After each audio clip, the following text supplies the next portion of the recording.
Whenever Ohio State gets punched in the mouth, they don't punch back. They continue to get punched in the mouth time after time after time until they're beaten into the ground and everybody's laughing at them going, ha ha, look at Ohio State, they suck.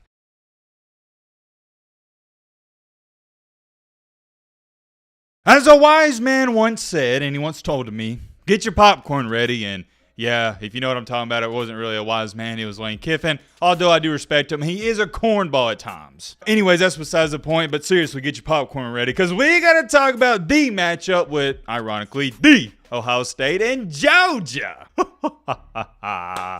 Yeah, you can tell from the tone of my voice, I'm a little bit excited for this one. And it's for obvious reason. Georgia has a strong fan base. They're unanimously the best team in the country. And then we got Ohio State's, the frauds. They snuck into the playoff. They're a soft football team. And I'm just calling it how it is, how I see it. And I've even seen Ohio State fans say this football team is soft. That's when you know you're actually soft, when your fan base says it. Regardless of that, it doesn't matter how you get to the playoff. All that matters is you get there. It doesn't matter if you dominate your competition from top to bottom like Georgia did, or you get dominated by Michigan and sneak in, you're in. I got some good news and bad news for Ohio State fans. The good news is you struggled against Michigan. You don't deserve to be in the playoff, yet you are. The bad news is you got to play Georgia. As an Ohio State fans, and this is really the interesting part about this, you can look at this a lot of different ways. You can look at it and go, okay, we got dominated by Michigan. Why should I even have hope and faith going into the Georgia game? Or you can look at it from this standpoint, and this is the one I like. Hey, we might have lost to Michigan. It might have been embarrassing, but we got to take a chance to redeem ourselves. If you've been watching college football, you know how these revenge games normally go. Great example, 2011. LSU goes in Alabama, beats Alabama. Alabama destroys them in the national championship. Another example, last year, Alabama beats Georgia in the SEC championship. They embarrassed them really. In the playoff, Georgia gets their revenge. If you ever played sports, you know this. It's almost common knowledge at this point.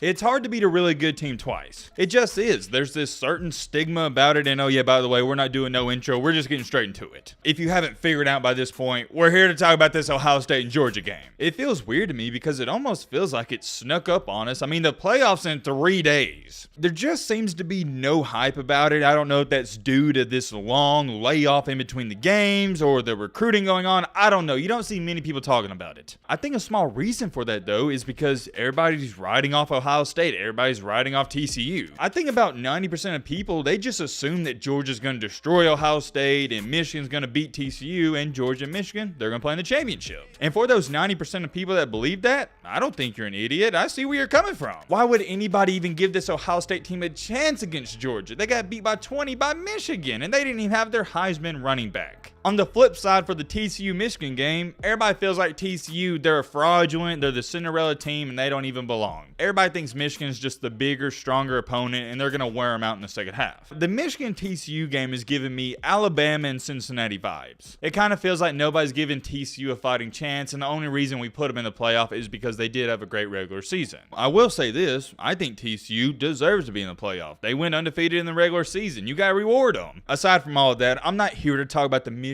and TCU game. We're here to talk about Ohio State and Georgia. Or actually, hold on. I meant to bring this up earlier. Let's talk about this first. So there's this poll going on and people are debating which is the best fan base out of these 4 college football playoff teams. This intrigued me and I wanted to share it with you. Let me know in the comment section what you think about it. Here's my question to the question. What is the definition of best? Like, are we talking about the biggest fan base and the most passionate or the most tolerable fan base? Because if we're talking about the best fan base as to how they act and proper etiquette, I guess you gotta give it to TCU because they're not annoying. But I also think a main reason for that is because the TCU fan base, it's not as big as Ohio State, Michigan, and Georgia. So if we're talking about just how they act, yeah, duh, TCU's gotta get the reward. But if we're talking about the biggest fan base, most passionate, I'm leaning towards Ohio State, but I don't really think that's what the question is referring to. You got a lot of people in the comments saying stuff like this. I'm not a fan of any, so I'll objectively say Georgia. OSU, the most arrogant and obnoxious. I agree 10,000%. That Ohio State fan base, it's pretty much intolerable at this point. Just an obnoxious group of people. And when I say that, let me make this clear. I'm not talking about a majority of you, probably not even talking about any of you watching this video. I'm talking about the bad fans. But like I've said before, you can go to any fan base in college football and you can pick out the bad, great, scrapes here and there. That's life. You can pick out any city in the United States. It may be one of the best cities out there, nicest people, but you're still going to find bad people here and there. It just so happens that Ohio State has a lot of those obnoxious people. So to meet in the middle here, talking about one of the biggest, passionate, and most tolerable fan bases,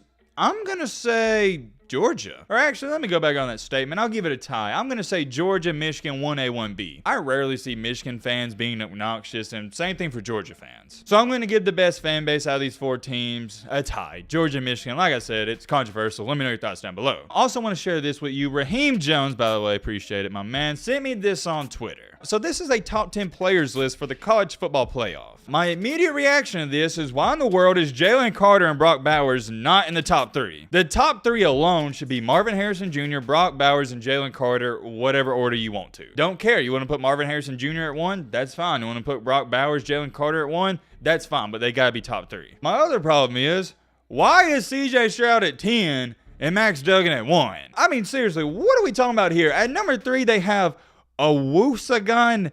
Is that a D or a Ludawanami? Like, who is that guy? I'm sure he's a great football player, but I know for a fact he's not better than Jalen Carter, Brock Bowers, or Marvin Harrison Jr. This is just a messed up list from top to bottom, and I love Max Duggan to death. Everybody does. He's the fan favorite, but why is he number 1? Who in their right mind is watching Marvin Harrison Jr., Jalen Carter, Brock Bowers play and going, yeah, Max Duggan's a better football player? Man, this has got to be one of the worst lists I've ever seen. Thank you once again to Raheem Jones for sending it to me. Also, let me know your thoughts on that. There's many other stuff we could talk about, but let's just talk about the game itself. I haven't even been paying attention. What is the line on the game? I'm assuming off the top of my head it's going to be Georgia by 7.5 points. Let me check. Okay, got to pull it right here. I was close. Georgia is favored by 6.5 points. Interesting. Now, I'm going to be very brutally and honest in this next statement, but it's how I truly feel. You've probably noticed I haven't talked about this game too much at all. I haven't hyped it up for one reason and one reason only. Ohio State is soft. The word soft is going to be used with Ohio State until that culture and program changes. This Ohio State football team reminds me a lot of West Coast basketball. They're going to play a pretty game of basketball, shoot a lot of deep threes, but they're not going to play any defense, and they're not rugged and tough. On the flip side for Georgia, they remind me of the basketball how it's played on the East Coast and the Southeast. They're going to run you over, rip your shirt. They're going to check you every time you cross the paint. They're going to be in your face from quarter number 1 to quarter number 4. Georgia is going to make you hate playing against them. And here's the thing about this. You're not really going to feel that way until about the end of the third quarter. I don't expect Georgia to completely dominate Ohio State from start to finish. Here's how I think it's going to play out. You're going to see Ohio State with that flashy offense. They're going to put some sparks on the board, and they may be leading after the first quarter. They're going to pull out some great plays out of their back pocket, and they're going to jump all over Georgia. I could easily see Ohio State going up in this game 14-0 or 14-3. But, and I have a big but, once that adrenaline's gone and once it comes down to the big boys in the trenches, that's when Georgia's going to take over. The thing about Ohio State is they're excellent in the past few years. They are excellent when they have the lead. Ohio State is awesome when they're winning. Everything's clicking. But when they go down by 3, 7, 10 points, that's when it backfires. Whenever Ohio State gets punched in the mouth, they don't punch back. They continue to get punched in the mouth time after time after time until they're beaten into the ground and everybody's laughing at them going, ha ha, look at Ohio State, they suck. Literally, that is this Ohio State football team. They're beyond awesome when they're winning. Everything's going their way, but when it's not going their way, they fall apart. They fold like an omelet. Pretty much what I'm trying to say is Ohio State is going to get drugged through the mud by Georgia like a rag doll. Ohio State is soft, and I do not like soft teams because they're easily to beat, not on the field, but mentally. Mentally, this Ohio State team is soft, and the way they play, it's also soft. It's not a great combination. And I want y'all to understand something. I'm giving you the best case scenario for Ohio State, saying they're going to jump on them early, go up 14-3. That's best case scenario. If Ohio State goes down 14-3 in this game, it's over. You might as well quit watching, go do something else. This game is so simple and easy to predict. It's one of the easiest predictions I've ever done on this channel. You know what? Hold on. Let me ask you a question.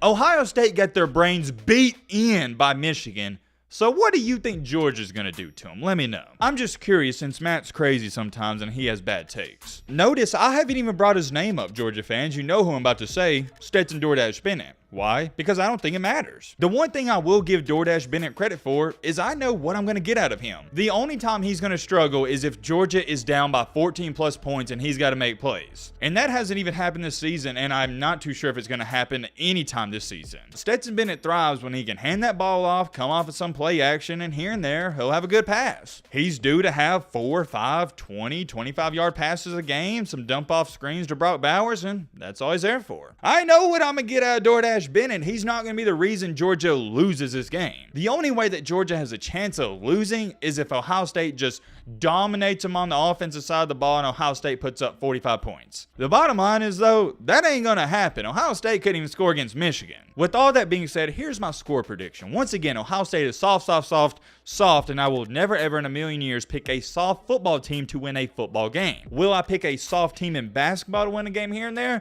Yes, I will, but not football. You, and when I say you, I'm talking about Ohio State, are soft, and Georgia is going to expose that like Michigan did. And for that reason right there, I got Georgia winning this one 35-20, and it's not going to be one of those close 35-20 games. The score is going to be deceiving. It's going to be similar to the Georgia and Tennessee game. I think the score was 27-13, but if you watch the game, it wasn't even that close. Georgia's going to jump out on front, take the air out of the ball, and going to run it every play, and Ohio State will not be able to stop them. I also see Ohio State having some problems in this game on the offensive side of the ball. I think you're going to see a similar situation to the Michigan game. Ohio State's not going to make the big-time plays when they need them, and that's why Georgia's going to win. Once again, Georgia 35, Ohio State 20. If you feel differently and you think Ohio State's going to win this game, you might want to check on your mental health. I am very curious. Let me know your thoughts down below. But